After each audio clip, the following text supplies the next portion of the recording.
سندھ کا بنیادی مسئلہ کیا ہے؟ میں بڑی بات نہیں کرتا، سندھ کا مسئلہ بتاتا ہوں۔ 5 بچے ہیں جو بیچارے ایک روٹی کی خاطر ماں باپ دونوں مر گئے، یہ ہے سندھ۔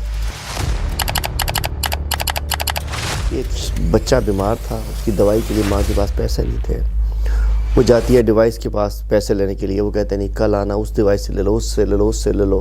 3 دن گھمانے کے بعد وہ بتاتے ہیں کہ تمہارے پیسے نکل چکے ہیں بیچارے۔ یہ ہے سندھ۔ دوائیوں کے پیسے کھا جاتے ہیں، اسپتالوں کے پیسے کھا جاتے ہیں، ایک مسکینوں کے پیسے بھی کھاتے ہیں، زکوٰۃ کے پیسے کھا جاتے ہیں۔ یہ ہے سندھ۔ ابھی سندھ کو انہوں نے چراگاہ بنایا ہوا ہے اور سندھ کو لوٹ لیا ہے، سندھ کو برباد کر دیا ہے۔ سندھ کے لوگوں کو اس زرداری سے آزادی دلانی ہے۔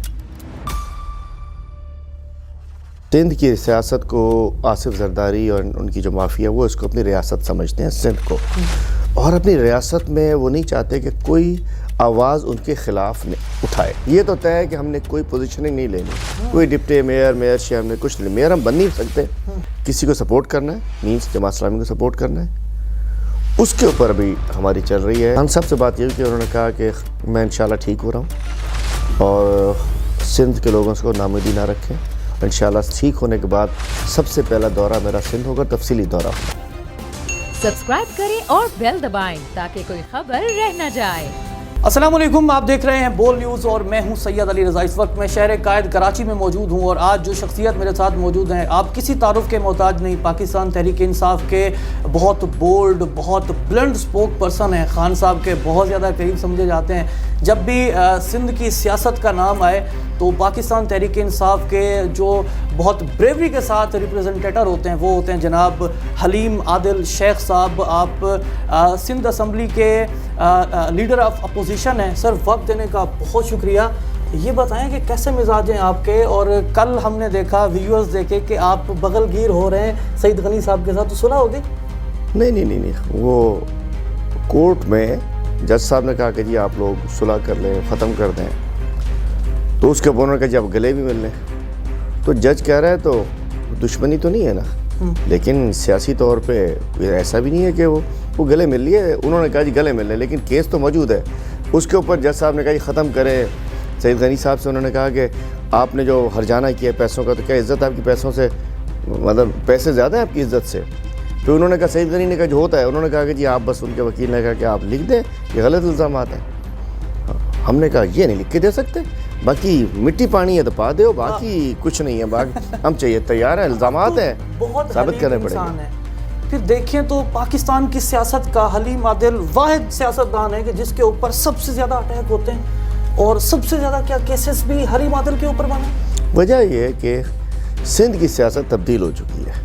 سندھ کی سیاست کو آصف زرداری اور ان کی جو مافیا وہ اس کو اپنی ریاست سمجھتے ہیں سندھ کو، اور اپنی ریاست میں وہ نہیں چاہتے کہ کوئی آواز ان کے خلاف اٹھائے۔ اچھا، ہلکی پھلکی بانسریاں بجتی رہتی ہیں، ان سے انہیں فرق نہیں پڑتا، لیکن ایک بڑی پارٹی کا، تحریک انصاف کا، عمران خان کا کوئی کھلاڑی جب اترتا ہے گراؤنڈ میں، وہ سمجھتا ہے کہ یہ ٹیم مجھے ہرا سکتی ہے، اس لیے وہ اس کی خواہش ہوتی ہے کہ بس اب یہ ہماری ہم بادشاہ سلامت ہیں، یہ ہماری ریاست ہے، کوئی سر اٹھا کے نہ چلے، کوئی بات نہ کرے۔ تو جب ہم سندھ کو تباہی بربادی دیکھتے ہیں، ہم سندھ میں بڑی کرپشن دیکھتے ہیں، سندھ میں لوگوں میں نا امیدی دیکھتے ہیں، جب گراؤنڈ میں اترتے ہیں اپنے نقش قدم پہ، اپنے قائد کے، اپنے چیئرمین کے، اپنے نیکسٹ وزیر اعظم کے، پھر وہ زرداری صاحب کو پریشانی ہوتی ہے، جس کی وجہ سے پھر وہ حملے ہوں، وہ کیسز ہوں۔ اب دیکھیں نا، سعید غنی کا ذکر کیا، 4 کیسز کیے ہوئے اس نے میرے اوپر، حتیٰ عزت کے 2 کیس ہیں، اور تو تقریباً 30 کے زیادہ کراس کر چکا ہوں، پٹیشن، FIR، دہشت گردی اور اٹیکس۔ تو میں سمجھتا ہوں کہ جب آپ حق کے راستے پہ کھڑے ہوتے ہیں اور بڑھنا چاہتے ہیں تو پھر یہ سب کچھ ہوتا ہے۔ آپ سمجھتے ہیں کہ آپ کی چھوٹی سی سیاسی عمر میں آپ کے اوپر بہت زیادہ اٹیکس ہیں؟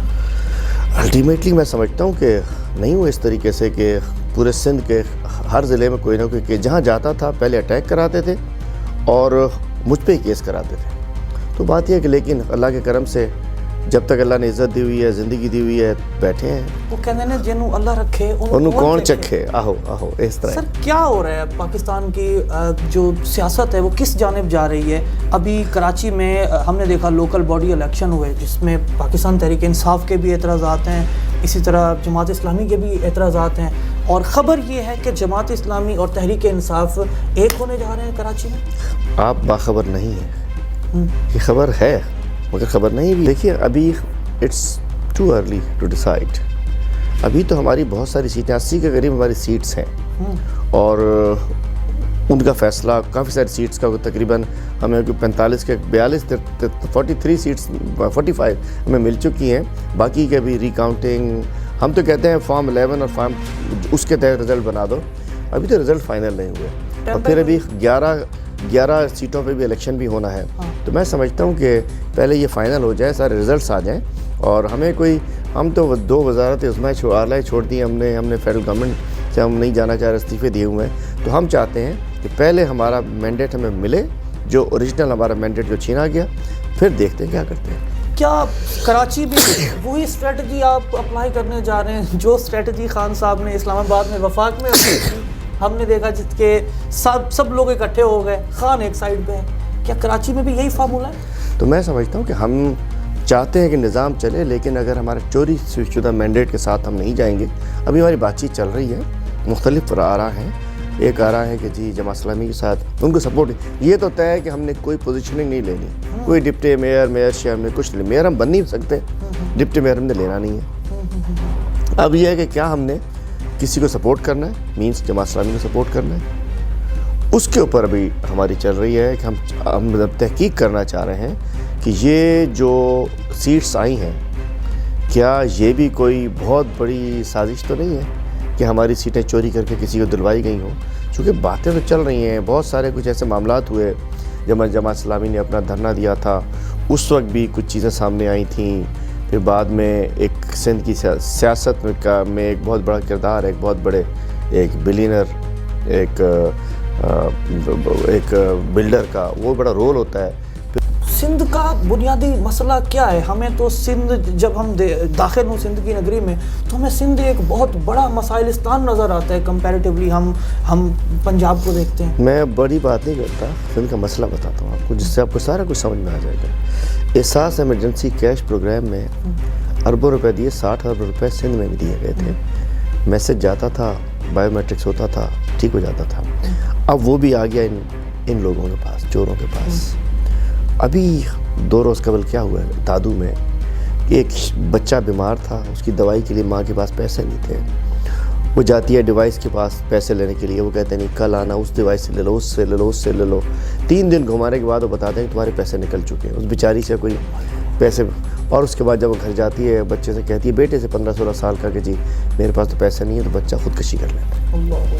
یہ ہے سندھ. مطلب احساس ایمرجنسی کیش پروگرام جو غریبوں کے لیے ہے, اس کے اندر سے بھی کھا گئے. پینشنوں کے پیسے کھا جاتے ہیں, کتابوں کے پیسے کھا جاتے ہیں, 5,000 کی ڈیسک 30,000 میں لیتے ہیں, دوائیوں کے پیسے کھا جاتے ہیں, اسپتالوں کے پیسے کھا جاتے ہیں, ایک مسکینوں کے پیسے بھی کھا رہے ہیں, زکوٰۃ کے پیسے کھا جاتے ہیں. یہ ہے سندھ. ابھی 2 روز قبل ہی ٹنڈو والا یار میں ایک 5 بچوں کا باپ اور ماں دونوں نے اس لیے خودکشی کر لی کہ وہ 150 روپے کے جی آٹا خرید کے بچوں کو روٹی نہیں کھلا سکتے تھے. وہ 200 روپے 300 روپے کے جی پیاز آلو کے اندر نہیں کھلا سکتے تھے. وہ ماں نے خودکشی کی, پھر باپ نے کی. 5 بچے ہیں جو بیچارے ایک روٹی کی خاطر ماں باپ دونوں مر گئے. یہ ہے سندھ. اور دوسری جانب بادشاہ سلامتوں کی طرح یہ اپنی بلاول زرداری اپنی ناکام کوشش کے طور پہ ڈالرز کی, کروڑ ڈالرز کی اپنی لابنگ کے لیے خرچ کر رہا ہے. حسین حقانی کو لگایا ہوا ہے, باہر دورے چل رہے ہیں, ہوٹلوں میں رہتے ہیں. مطلب سندھ کو انہوں نے چراگاہ بنایا ہوا ہے اور سندھ کو لوٹ لیا ہے, سندھ کو برباد کر دیا ہے. اور سندھ میں سسٹمز کی گورنمنٹ ہوتی ہیں.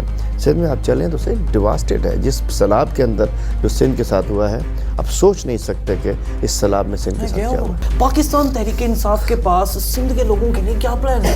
دیکھیے سندھ کے لیے پلان یہ ہے کہ ہم نے سندھ کے لوگوں کو اس زرداری سے آزادی دلانی. مطلب حقیقی آزادی تو پورے پاکستان میں ضرور ہوتا ہے, ادھر بھی ہے, لیکن خاص طور پہ زرداری سے آزادی. یہاں ایک اور غلامی آ چکی ہے. اس سے جب آزادی دلا دیں گے, سندھ میں گورننس ٹھیک کریں گے, سندھ میں کرپشن کا خاتمہ کریں گے. سندھ میں یہ جو ایک سسٹم ہے جس میں کہ وڈیروں نے قبضہ کیا ہوا ہے پولیس کے ذریعے, اس کے ذریعے سندھ کے پڑھے لکھے نوجوان کو ہم پاور کریں گے. سندھ میں انشاءاللہ ہماری گورنمنٹ آنے کے بعد ہم آرٹیکل 141 الائن کرتے ہوئے ایک نیا لوکل گورنمنٹ سسٹم لائیں گے جس سے کہ مقامی سطح کے اوپر لیڈرشپ بنے گی انشاءاللہ. اس کے ذریعے ہم سندھ کو، جب سندھ کرپشن سے پاک ہوگا، سندھ میں گورننس ٹھیک ہو چکی ہوگی، سندھ میں ان گدھوں سے، گدھوں کا قبضہ ہے، ٹھیک ہے نا جی، ان گدھوں سے سندھ کو آزاد کرا لیں گے. تو انشاءاللہ جب سندھ آزاد ہو جائے گی زرداری مافیا سے اور ان کرپٹ مافیا سے، میں سمجھتا ہوں سندھ آگے جائے گا. آپ چونکہ اپوزیشن میں رہے ہیں سندھ میں، تو صوبے ظاہر آزاد ہیں، تو with the affiliation of federal government جب آپ کی حکومت تھی تو آپ کیا سمجھتے ہیں، کیونکہ اب آپ الیکشن کے بہت زیادہ قریب جا رہے ہیں، پاکستان میں جو ارلی الیکشن ہے اس کی تیاریوں میں لگے ہیں، آپ کیا سمجھتے ہیں کہ کون کون سے بڑے بڑے کام تھے جو وفاق نے خاص طور پر کراچی اور سندھ کے لوگوں کے لیے کیے؟ دیکھیے جی، اس وقت 15 سال سندھ میں پیپلز پارٹی کو ہو چکے ہیں، جس میں بیچ میں ان کی وفاق میں بھی رہے ہیں خود اور ان کے کزنز بھی رہے ہیں، نواز شریف اینڈ کمپنی. 15 سال ان کے پاس، جی کزنز ہیں تو ٹھیک ہے نا جی. میں سمجھتا ہوں کہ اس وقت پچھلے 15 سال میں 10,400 ارب سندھ میں آئے ہیں اوورآل، جو کہ NFC کے تھرو آئے یا سندھ کے اپنے ریونیوز تھے. اس میں سے سندھ حکومت نے سندھ میں 1900 ارب خرچ کیے صرف. پاکستان تحریک انصاف صرف وفاق میں آئی، جبکہ یہ 18 امینڈمنٹ کا غلط استعمال. اس کے باوجود پاکستان تحریک انصاف نے ان 3.5 سالوں میں جو سندھ کے لیے مختص کی وہ 1000 ارب روپے تھے. 625 ارب شہر کراچی کے لیے اور 446 ارب بقیہ سندھ کے شہروں کے لیے، جس میں آپ نے دیکھا ہوگا جب زیادہ بارش آتا تھا تو زیادہ پانی جب آتا تھا تو لوگ گٹر میں ڈوب جاتا تھا. اس کے لیے عمران خان صاحب نے NDMA کے ذریعے نالے صاف کروائے، جو بڑا مسئلہ تھا. شہری گٹرستان بن گیا تھا. ہمارا گجر نالا، اورنگی نالا، محمود آباد نالا، ان کو صاف کرایا. کراچی میں گرین لائن پہلی دفعہ آئی، چل پڑی. کراچی میں 15 سال میں ایک بوند پانی نہیں بڑھا سکے. خان صاحب نے اس کے لیے انلمیٹڈ فنڈز کا اناؤنس کیا اور مختص بھی کیے کہ K4 کے ذریعے کراچی میں پانی آ جائے. KCR کا افتتاح ہوا، فریٹ ٹرمنل کا افتتاح ہوا، کیونکہ یہاں تو وہی پاکستان سے پہلے کی بسیں چل رہی ہیں. یہ سب تقریباً 625 ارب کی یہ ہماری کراچی ٹرانسفارمیشن پلان کے حساب سے. اور یہ جو موٹر وے کے لیے تقریباً 305 ارب روپے رکھے گئے. اس کے علاوہ بجلی کی اسکیمیں، گیس کی اسکیمیں، اس کے آفیسز، پاسپورٹ کے آفیسز، نادرا کے آفیسز، اس طریقے کے آفیسز میں لا کے تقریباً وہ پیسہ وہاں جو خرچ 440 ارب موٹر وے کے لیے پیسہ دیا نا، انہوں نے چوری کر لیے. دیکھا ہوگا DCs نکال کے لے گئے. تو میں سمجھتا ہوں کہ مطلب موٹی بات یہ ہے کہ انہوں نے 15 سال میں 1900 ارب خرچ کیے اور ہم نے 3.5 سال میں، جس میں 2 سال کورونا تھا، ہم نے 1000 ارب سے زیادہ مختص کی. ماشاءاللہ بڑی بات ہے. خان صاحب سے آخری ملاقات یا آخری بات میں کیا بات ہوئی؟ خان صاحب سے بات یہ ہوئی کہ انہوں نے کہا کہ میں انشاءاللہ ٹھیک ہو رہا ہوں اور سندھ کے لوگوں کو ناامیدی نہ رکھیں، اور انشاءاللہ ٹھیک ہونے کے بعد سب سے پہلا دورہ میرا سندھ ہوگا، تفصیلی دورہ ہوگا. سندھ میں آ رہے ہیں وہ، اور انشاءاللہ اضلاع میں آئیں گے، شہر جائیں گے، جلسہ بھی کریں گے، ملاقاتیں بھی کریں گے. پارٹی سب مل کے میزبانی کرے گی. اور سندھ تو ہے ہی میزبانوں کا صوبہ، سندھ تو ہے ہی محبت کرنے والوں کا صوبہ. یہ تو ہے شاہ لطیف کی دھرتی، کلندر کی دھرتی، سچل کی دھرتی. ہم تو انشاءاللہ. لائبریری سے محبت کب سے؟ شروع سے جی. جاتے کچھ سنا دیں، کچھ بتا دیں، کچھ کہہ دیں. دیکھیے یہ سب کچھ جو ہمارے اندر کنورٹ ہوا ہے کہ آج ہم تبدیل ہو چکے ہیں نا. آج جو اپنے آپ کو ہم نے مطلب ایک تو ہمارے پارٹی کا ویژن، ہمارے کپتان کی لیڈرشپ، اور یہ سب کچھ جو ہم نے دیکھا. پاکستان کیوں بنا تھا؟ پاکستان کا مطلب کیا؟ لا الہ الا اللہ و ایاک نعبد و ایاک نستعین. اس مطلب کو تحریک پاکستان پڑھ کے پتہ چلتا ہے، قائد کو پڑھ کے پتہ چلتا ہے. علامہ اقبال کی سوچ کو، اس کے خواب کو ہم نے تو سب کچھ چھوڑ دیا ہے. بس جب اپنا مقصد دیکھتے ہیں اور نبی پاک صلی اللہ علیہ وسلم کی سنت کو، میں کہنا چاہتا ہوں ہم قرآن شریف، سنت نبوی، اور اس کے بعد اگر پاکستان کے حساب سے چلیں تو اس وقت تحریک پاکستان کے لیڈرز تھے، ان کو اگر ہم پڑھ لیں، اور اس کے بعد جو گندے کردار ہیں جیسے کہ 71 جس سے ٹوٹا، ان کرداروں کو پڑھ لیں، یا خان کو پڑھ لیں، بھٹو کو پڑھ لیں. اس کے بعد میں کہنا چاہتا ہوں دونوں چیزیں آ جاتی ہیں، پھر آپ کے پاس ڈائریکشن سیدھی ہو جاتی ہے. پاکستان میں عام انتخابات بہت زیادہ قریب ہیں اور ہم نے ایک چھوٹی سی نشست رکھی حلیم عادل شیخ صاحب کے ساتھ، اور خاص طور پر پاکستان کے جو سیاسی حالات ہیں، کراچی کی سیاست، سندھ کی سیاست کے حوالے سے کچھ گفتگو کرنے کی کوشش کی، اور یہ جاننے کی کوشش کی کہ کیسے جو پاکستان کی سیاست ہے وہ اپنا اہم کردار ادا کر کے پاکستان کو عظیم اور قابل تعظیم بنا سکتی ہے، کہ پاکستان ان ترقی کی راہوں پر گامزن ہو کہ جس کے بعد دنیا پاکستان پر رشک کرے. اس کے ساتھ ہی مجھے دیجیے اجازت اور دیکھتے رہیے پاکستان کا نمبر 1 نیوز چینل بول نیوز. 2022 بہت سارے تحفے بھی دیکھے گیا پاکستان کی عوام کو. پاکستان کی عوام کو ایک تحفہ یہ دیا کہ عوام کو پتہ چل گیا کہ پاکستان کا میڈیا کیا ہے. سال 2022 میں سب سے زیادہ دیکھے جانے والا چینل بول نیوز رہا نمبر 1. ہم نے بہت سارے شوز اور ٹرانسمیشنز کی. پورا سال مسلسل جدوجہد میں نکل گیا کہ یہ ووٹ آف کانفیڈنس کے پیچھے کون لوگ تھے. توڑے ریٹنگ کے سبھی ریکارڈ. سوشل میڈیا پر بھی سب سے زیادہ تیزی سے 2.4 بلین ویوز کا سنگ میل عبور کیا. اینکرز کو بھی عوام میں سب سے زیادہ مقبولیت ملی اور سوشل میڈیا پر بھی بول رہا سب پر بھاری. سبسکرائب کریں اور بیل دبائیں تاکہ کوئی خبر رہ نہ جائے.